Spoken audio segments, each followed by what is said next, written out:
Welcome to my Hebrew channel, Miela Baraika, and today I'm looking at Ruth 2, verse 7. This passage, I find it a very interesting passage, of course, but whenever I come across a new translation of the scriptures, I look it up on what they do with Ruth 2, verse 7. Because this particular passage, the last verb that's in this verse, can go any one of 3 or 4 different directions. The definitions or the meanings of this particular verb in there can be varied, and depending on what route you're going to pick to translate it.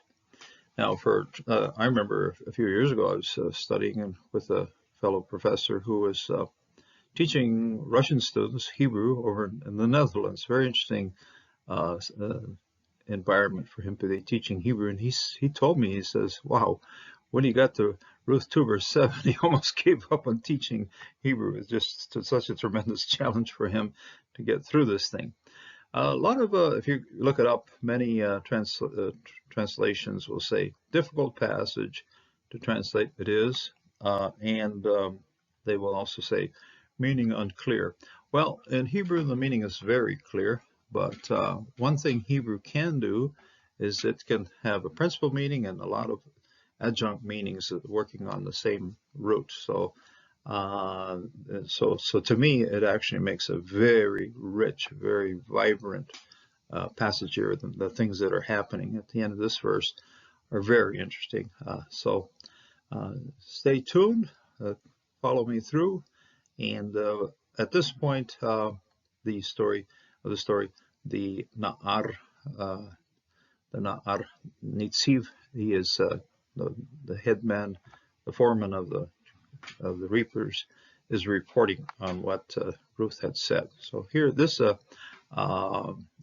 what the man in charge of the reapers is telling Boaz as to the words of Ruth. So take them as the words of Ruth. So although, yeah. Just part of it. The last part is an explanation of what she has done there. So, to verse 7. Verse 6 runs through here. So you got Naomi, Mishde, Moab, and she was along with Naomi from the fields of Moab. Seluk, Sof Pasuk, ends up verse 6. Verse 7 begins right here with this Vav, Va, Tomer, and Mil El accenting here. We're going to have a Holam here and a Rebia there. So nice way to start out this passage here. And then she said, this is the young man explaining to Boaz what has happened there with the Moabite. And then that Moabite woman said, okay, Vatomer al lakata na, okay, the na is important here. I would gather, and the old words used here for English would be glean, but gather works fine. And again, based on the kof of a string that's pulled into a knot. So I would gather, get down, and pick up that grain, and tie it up. That's what this one is. Al-Khan, Alach, okay, this is a have comments, so it's Alach Kota, Alach Kota. Where'd the accent go? Oh, the accent's way at the end here. Alakota na. Okay? I would like to gather, please. The na is the please, the same thing you see on Hosanna or Hosiana or Mana, the petition, the particle petition, please. So I would like to gather, please. Let me please gather. Ve azafti, and then I will be joining together. Asaf is the same as the root of Joseph, to be gathered together, added on at the end. And then I will gather, would like to gather. Ve'ashafti ba, and again, we're getting to see Hatef comments here quite a bit. So again, another one. Ba omrim, so the kochtach, alach kochtach, and then ba omrim, among the sheaves. Now we've seen shorim, that's the waves of grain, and now we right down to the sheaves. And in a sense, it's a little bit progressive here. In fact, our reporter or our young man who's explaining things to Boaz, kind of probably saying, you know, she sewed up. First of all, it was waves of grain. Now she's right down among the sheaves, and he may be complaining about it, or maybe saying that she's very willing to work wherever she wants to work. So, yeah. Ba'omarim, among the sheaves, Maybe trying to tell Boaz that this gal is kind of pushy. Okay, maybe not, but anyway, Ba'omarim, achere, behind. Hakotzrim, behind the workers. Okay, at least she isn't among the workers; she's still following behind them. But she's a busy gal, and we can take it as she's an Eshet Hayil, which means she's going to be just lifting the grain that's on the ground. She's not going to be reaching in on grain that belongs to anybody else. No, she's reaching for the grain that the poor people have a total right to collect. So behind the kotzrim, behind the harvesters. Va tavo, and she came. So actually, when the worker, when the Na'ar reports to Boaz, he's saying, then she said, and then he. So this is a dialogue describing a dialogue. Okay. Then she said, and this is what she said, and then we hit the Atna right here. So this is the end of what's being said. Okay. So he said, she said, and then Atna stop right here. In English, probably double colon right here. And then Va tabo, and then she came. Va ta amod, and she has stood. She's been steady. The way to remember this particular verb is amod, which is a column. Okay, amod is a column. Ayin mem dalet, and she's been there like a column. She's been very steady. Okay, there she stands as a column all day long, working on that field there. Atomad, me'az, from the start, and this also can be understood from the strength or the very beginning. Now, habokar, so both of this bokar and ad and ata, these are all temporal words, and so we take this as from the start, okay, from the beginning. In other words, we take az as temporal, but also can be a matter of meaning that the strength of or the commitment right here, okay, from the commitment of the morning to right now, okay. So we're looking sometime in the afternoon, break time, maybe 3-4 in the afternoon, or something like that. But she's been at it a long time, okay. Me'az habokar, from the strength or the beginning of the morning, ve'at, until now. No accenting here, just a nice rafeh, but a makef ties this preposition to the next one, which is ata, until now. Ze, thus, or then, or there. Ze can be understood as temporal and also as place. So, thus, and here is the word that has all modern, not all, but a lot of the modern translators pulling their hair out. Shiv tach, habait me'at. Okay. There's a nice siluk ending it, but no sof pasuk actually at the end of this thing here. Just simply a siluk ends the verse here, verse 7. Why is this verb difficult to translate? You can. I invite you to find numerous. Some of the apps, I think, Blue Letter Bible does have a comparison of 8 or 10 different translations in various languages, and you'll find out something very interesting. This word can be translated in numerous ways. Now, we'll start with the easier one. Start with the easiest one. First one is if the root is yashav, it just means she has sat, and she has sat there. Okay, habayit, in the house. She has sat in the house. Okay, shivata, she has sat at the house. We're going to get to what this house means as well, but we'll start with that. She has sat at the house. The next way to translate is if you would take this as a shuv, and we've seen shuv here and there, not in this particular passage, but in previous ones, to return. She has returned to the house. Okay? Now, there's another one here yet, which is kind of interesting. Rather than taking this as the indication of the feminine gender of the root, we'll take it as part of the root. And so, hey, you have a lovely shin bet tau, which happens to be Hebrew for Shabbat, to rest. Okay, the rest of her. Okay, so then this then, rather than just indicating feminine ending, becomes the rest of her. Okay, her rest.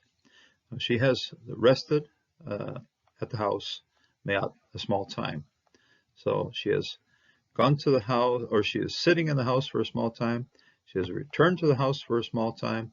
She has been resting at the house for a small time. And basically, translators have to, and when you're translating into a language, or in any other language, you're going to have to make choices. What are you going to choose? To sit there, live, and incidentally, the other derived meaning of yashav is to live there. She has lived there for a while. Well, apparently she hasn't lived there because just that day, but she has lived there for a day. Okay, yashav. So our writer has stayed away from this word. It has been used quite a few times as shuv, but shuv is a little bit difficult to use here. The English King James covered all of its bases with a very interesting word, and she has tarried there a while. She has tarried in the house for a while. She has stayed at the house for a little while. Which, yeah, the word tarried, if you probably has enough expanse or enough meaning to cover what's happening here with this verb. So we do make a choice. She's lived there. She's returned there. She's resting there. In Hebrew, one of these probably the one that's the easiest, the most direct, and what connects us closest to what's happening would be she has sat there. Yashav. She has sat down for a while. So she's been there for a while. Shivta, but she's been there to return to that house. And she's been, some translators go, she's gone all the way back to their house in Bethlehem. That's a little bit of a stretch. But no, she's still at that house. In the next passage, verse 8, we're going to have Boaz talking to Ruth, and it will be at the bite, because there's the water jars and the benches and all kinds of good stuff installed there. So there is a place that will function as a place for, or the environment for the next conversation of Boaz and Ruth. But here, Shivta, she has rested there. Okay? So in translation, you would say, if you wanted to cover all your bases, and using English to do this, you'd say, she has returned to stay there, to rest at the house for a little time. Okay? Me'at. It's been there just for a little time. So, yeah. Now, we're going to close with, well, the last two phrases here. This is just simply, this is everything up here has been time-based, and then this is also time-based. Like she's been there just for a little while, a little time. The house here, by it, the Septuagint found this one so hard to handle, they just tossed it out. They don't even mention if you find a translation that doesn't mention the house, they've gone with the Septuagint. To them, a house out in the field like that is just a place for evil, so they just drop it out. So, but archaeology and the New Testament helps us out a little bit with Habayit, the house, and archaeologically speaking, when the archaeologists have studied ancient fields in Israel, it's quite apparent that if somebody wanted to engage in agriculture on a certain field, to keep the cattle and keep everything else away, you'd have to put a wall around it, and then to have somebody there to watch for the birds and watch for predators and watch for things that are eating your food for you and stuff like that. You needed a bit of a guardhouse, and it was pretty simple. You just simply gathered as many flat stones as you could all over the field, lots of them available. Some of them are used for terracing, some of them you stack all up until you had a nice enclosure, and you could roof that over with brush and stuff like that to get a little shade. So it was quite normal, and in that age, and even in some places today, to build a structure that would be used for watching over this particular field. So that would be Habayit. In one of the parables of Jesus, he said, hey, there was a strong man who built himself a garden. He put a wall around it, and he built a guardhouse. He built a tower there to watch this thing, and then he went on a journey. So it was part of the activities of people who had the resources to do, to also put up a place in which you could store your water jars, in which you could cook a little bit of food on a fire, an open fire between three stones and things like that, and keep it very simple, temporary kind of thing, to have a place to take care of this particular field. As we continue with our story into 2 verse 8, 9, 10, so forth, we have to visualize the conversation that Boaz is having with Ruth at this bite. It's at this place that has the water jars, that has places to sit, has places to store grain, and all those good things. So the house does have a role in this particular story as a place to carry out the rest of the conversation, the rest of the events taking place at the field. So, and yeah, just a small time. What we're seeing here as we sort of step back and look at where the whole story is going, the report, the the reporting of the foreman, the top guy there, the Na'ar, is this person's been very faithful. This person has been very dedicated. And in the Middle East, of course, you're through the whole day, the heat of the day. You're going to, yeah, it takes a lot of dedication to stick it out. It takes a lot of dedication to be there and work constantly throughout the day. And after all that work, she's willing to just take a little bit of time to sit down and rest, and to regain her energies. Once the conversation between Boaz and Ruth is done, she stands up and she continues working. Okay, so taking a short rest, sitting down for a brief span of time, like Mayat, or returning to the house for just a little while, is part of her conserving her energies and her forces to continue forward in the work. So beautiful passage here, and in translations, I think the NIV sometimes will say has returned for a rest. They try to capture at least two of the meanings of the root here, and I would capture the sitting and resting, and the sitting and the resting. That's what mostly this verb is telling us. What Ruth had done there.